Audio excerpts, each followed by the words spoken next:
Hello friends, welcome to Mahindra Guru the official YouTube channel of महिंद्रा.com। और जी हाँ दोस्तों, एक बार फिर से आप सभी लोगों का स्वागत है। दोस्तों आज के सेशन में देखिए IBPS RRB 27 को फोकस करते हुए यहाँ पर हमने किया है पेपर डिस्कशन। और पेपर डिस्कशन की अगर हम बात करें कि IBPS क्लर्क 2016 में जो आप सभी जानते हैं कि प्री एग्जामिनेशन ऑनलाइन हुआ था और ऑनलाइन में पहली बार प्री एग्जामिनेशन हुआ था। तो प्री एग्जामिनेशन में ऑफिस असिस्टेंट में जो वर्ड प्रॉब्लम का क्वेश्चन था वो कौन कौन से ऐसे क्वेश्चन थे जो रखे गए थे, पिछले साल की हम लोग बात कर रहे हैं। तो आप उनको जरूर देखिए आप सभी तैयारी कर रहे हैं, पीओ की भी, क्लर्क की भी तैयारी इसी आरआरबी के अंतर्गत। अब एक बात को समझिए बच्चों, देखो अगर आप आरआरबी क्लर्क की बात करें, लास्ट ईयर बच्चों कट ऑफ वाज 63। मैं ये बात कर रहा हूं यूपी की, ओके। तो आउट ऑफ 80 इट वाज 63। और 63 कट ऑफ क्यों था? क्योंकि पेपर का लेवल बहुत ईजी था। पेपर का लेवल बहुत इजी था, ये बात कर रहे हैं हम पिछले साल ऑफिस असिस्टेंट 2016 की। तो चलिए जान लेते हैं कि कौन से ऐसे सवाल थे जो भैया कट ऑफ इतना गया। तो इस वीडियो को अंत तक देखिएगा, लास्ट तक देखिएगा तो आपको समझ में आएगा डिफरेंस। चलिए देखते हैं कि पहला सवाल क्या था। IBPS clerk pre 2017 memory based word problem जो हमें मिली है वो हम आपके साथ में आज शेयर कर रहे हैं। तो ये है पहला क्वेश्चन आपके सामने जो पिछली बार पूछा गया था आपके एग्जाम में। जी हाँ, तो हम चाहेंगे क्वेश्चन को पूरा स्क्रीन पर दिखाया जाए। क्वेश्चंस को हम पढ़ लेते हैं इंग्लिश और हिंदी दोनों भाषा में। 5% of one number x is 25% more than another number y. If the difference between the number is 96, then find out the value of x. बच्चों क्या कह रहा है कि कोई एक नंबर है, उसका 5% जो है दूसरे नंबर यानी कि y से 25% अधिक है और इन दोनों का जो अंतर है वो 96 है। तो x की वैल्यू क्या होगी? देखो बच्चों, इसे करने के 2-3 तरीके हैं। या तो आप इसको बेसिक से करो या हिट एंड ट्रायल से भी कर सकते हो। तो देखो इसका मतलब क्या हुआ, अगर मुझे इनमें से एक आंसर होगा, मान लीजिए मैंने ये वाला ऑप्शन पिक किया तो x 90 होगा। तो बच्चों x 90 होगा डिफरेंस बिटवीन द नंबर। तो इसका मतलब ये बात मान के चलो कि अगर x 90 तो अगला नंबर कितना हो जाएगा 96। क्या चाहिए आपको? डिफरेंस चाहिए। तो अगर आपने कहा कि नंबर पहला नंबर 90 है तो आप क्या करेंगे, इसमें से इसको माइनस करेंगे, यानी अगला नंबर बहुत मुश्किल से मिल रहा है तो ये पॉसिबिलिटी नहीं बन रही। इस नंबर को देख लेते हैं 100 को। देखो हमने क्या कहा कि एक नंबर कितना है 100 है, तो अगला नंबर कितना हो जाएगा 4 और इन दोनों का डिफरेंस कितना हुआ 96। हालांकि 96 जब आपने लिया था तो आप वहां पर क्या ले सकते थे, 102 भी ले सकते थे दूसरा नंबर, कोई दिक्कत नहीं है। अब कंडीशन सेटिस्फाई करते हैं। इसका 5% कितना होगा 5 और इसका 125% जो होगा वो भी कितना हो जाएगा 5, दोनों वैल्यू बराबर। इसका मतलब ये हमारा आंसर है। This is the hit and trial method. लेकिन इसमें एक कंडीशन है कि हम सब ऑप्शन को चेक करेंगे, बट ऐसे भी कर सकते हैं। तो इसका बेसिक मेथड क्या है उसको और देख लेते हैं। देखिए एक नंबर x, तो x का 5% मतलब ये होगा, ठीक है बच्चों।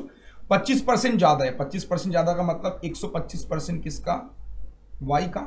100 से 100 कैंसिल हुआ, 5 से 25 टाइम्स हो गया, तो x रेशियो y जो निकल के आ गया, कितना निकल के आ गया बच्चों 25 रेशियो 1, ठीक है।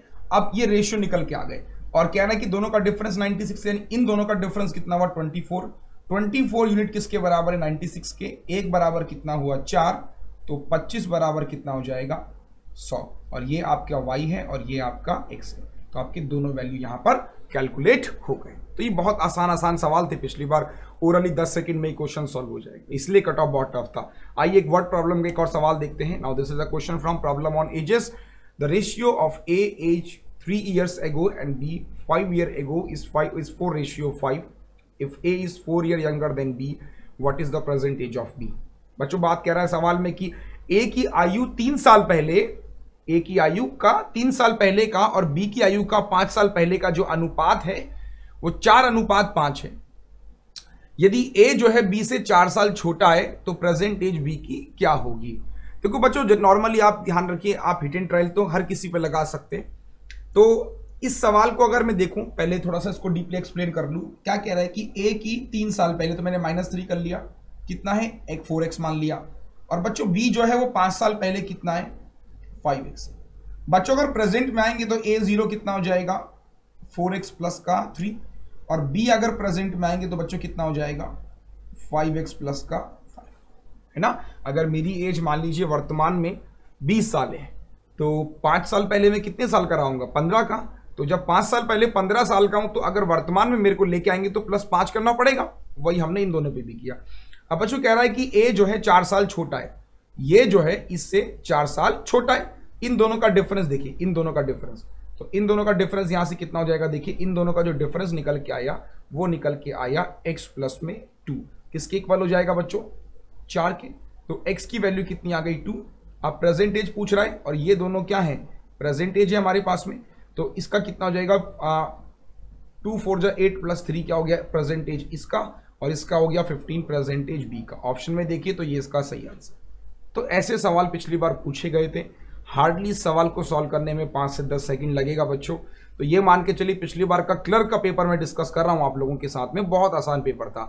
आपकी बार थोड़ा सा लेवल इससे अच्छा हो सकता है, तो हालांकि वो हम लोग डिस्कस करेंगे कि एक्सपेक्टेड क्वेश्चंस भी कौन से हो सकते हैं। एक सवाल और देख लेते हैं। एक सवाल था पाइप एंड सिस्टम का, इस क्वेश्चन को ध्यान से पढ़ लेते हैं। क्वेश्चन है क्या कि कह रहा है कि 2 पाइप हैं ए और बी, किसी टंकी को भरते हैं 16 घंटे और 12 घंटे में क्रमशः। फिर कह रहा है कि जो टंकी की क्षमता है वो 240 लीटर है। फिर कह रहा है कि दोनों पाइप को एक साथ खोला जाता है और 2 घंटे बाद बंद कर दिया जाता है। तो कह रहा है कि कितना पानी और बचा है उसको भरने के लिए, और ये आपके पास में ऑप्शन है सारे लीटर में। अब सॉल्व कर लेते हैं इसको। देखो मैंने हमेशा से डिस्कस किया है कि टाइम एंड वर्क हो चाहे पाइप एंड सिस्टम हो, हम लोग करेंगे एलसीएम मेथड से। ए 16 है और बी आपके पास में कितना है 12 है। तो बच्चों सॉल्व कर लेते हैं, कितना हो जाएगा 48 इसका एलसीएम हो गया, 16 से 3 टाइम्स, 12 से 4 टाइम्स। इसका मतलब बच्चों ये है कि 48 उसकी क्षमता है और एक घंटे में वो 3 लीटर पानी भर रहा है, 1 घंटे में वो 4, ऐसा हम लोग मान लेते हैं, ठीक है। अब देखिए अगर दोनों पाइप ओपन किए 1 घंटे में कितना पानी हो गया 7, 2 घंटे तक अगर आप ओपन करेंगे तो पानी कितना हो जाएगा 14। हालांकि कैपेसिटी यहाँ पे दे रखी है हमको, लेकिन हम फिर भी इसी को मान के चलते हैं। अभी 48 में से 14 को माइनस करो, इसका मतलब 8 में से 4 गया 4, यानी 34 जो है उसको अभी भरना और है, 34 भरना उसको अभी और है। 14 वो फिल कर चुका है, 34 उसको और फिल करना है। अब कैपेसिटी देखिए यहाँ पे 24 है, तो ये 48 किसके बराबर हो जाएगा 240 के। भाई ये हमारी जो होती है वो क्या होती है, कैपेसिटी तो होती है, इसको हम लोग क्या कहते हैं कि ये इसका कैपेसिटी है। अब देखो 48 बराबर 240, तो बच्चों 1 बराबर कितना हो जाएगा, देखो 1 बराबर कितना हो जाएगा 5। जब 1 बराबर 5 है, 34 आपको भरना है, तो 34 की मल्टीप्लाई 5 से करो, इसका मतलब 170 आपको और फिल करना है, यानी कि ऑप्शन नंबर 20 का सही आंसर है।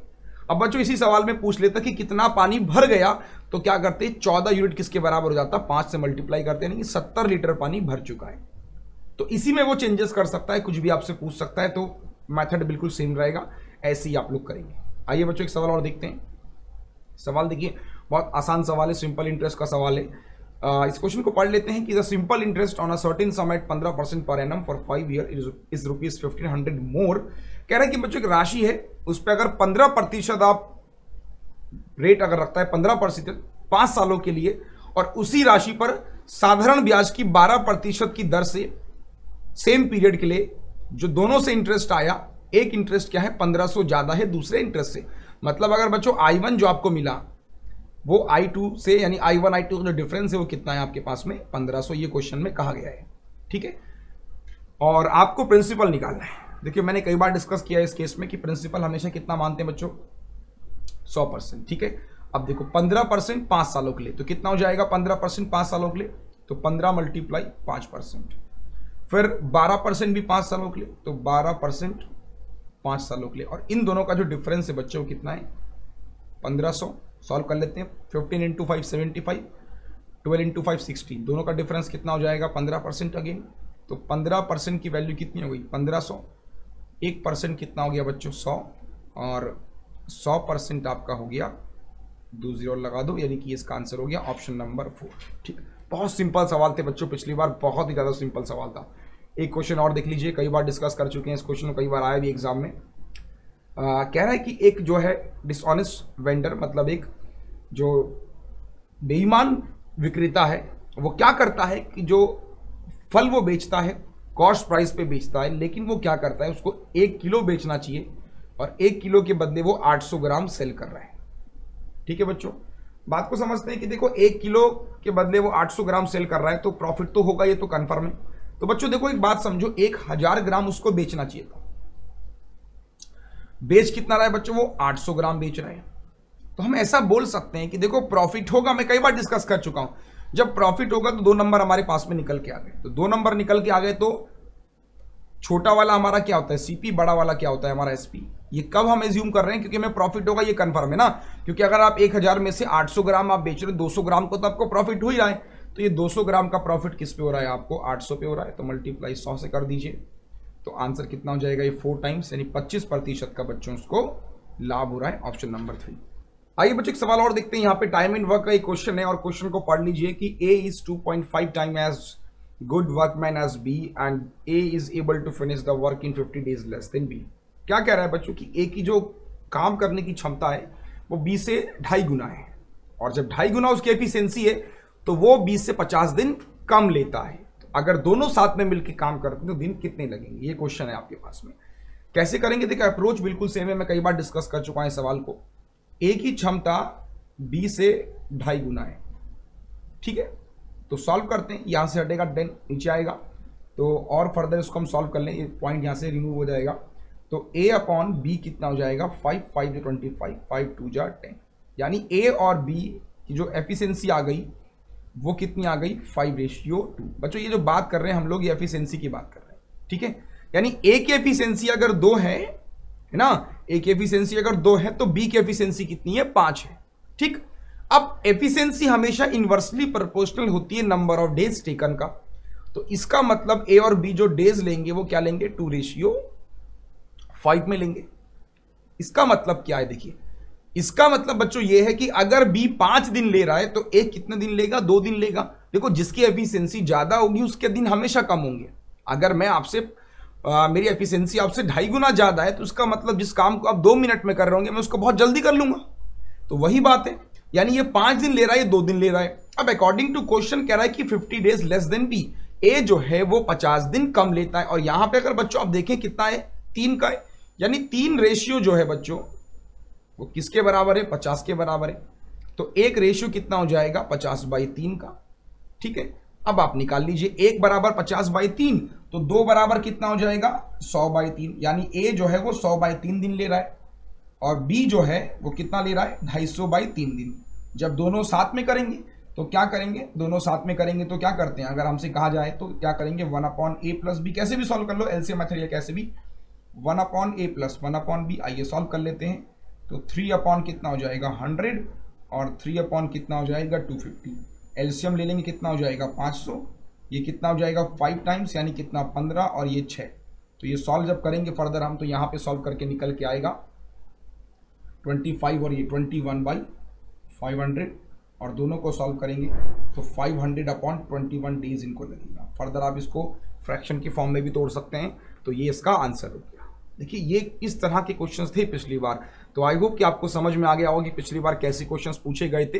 तो इस तरह के सवालों पे हमने एक बात देखी बच्चों की, पिछले बार का तो हमको मालूम चल गया कि पिछली बार पेपर बहुत ईजी था, लेकिन अब की बार हमको ये इस तरह के सवालों को नहीं फोकस करना है, हम थोड़ा सा हाई लेवल भी करेंगे अब की बार में। ये बस इसलिए मैं आपको बताना चाह रहा था, जो पहली बार एग्जाम दे रहे हैं आरआरबी का, उन लोगों के लिए सेशन बहुत यूजफुल रहा, क्योंकि देखिए उनको ये मालूम हुआ कि पिछली बार थोड़ा सा पेपर ईजी था, तो अगर अब की बार भी ईजी आएगा तो देखो नो डाउट कट ऑफ तो हाई जाएगी।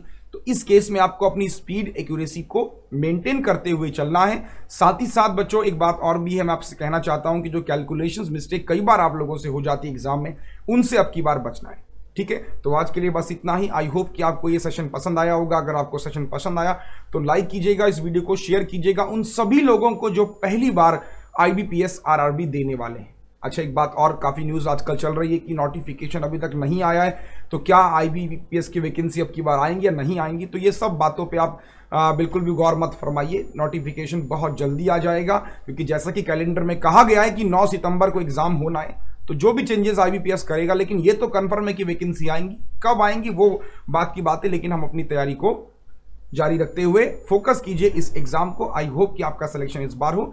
इसी आशा, इसी उम्मीद के साथ विदा लेता हूं, अगली बार फिर मुलाकात होगी। Thank you so much.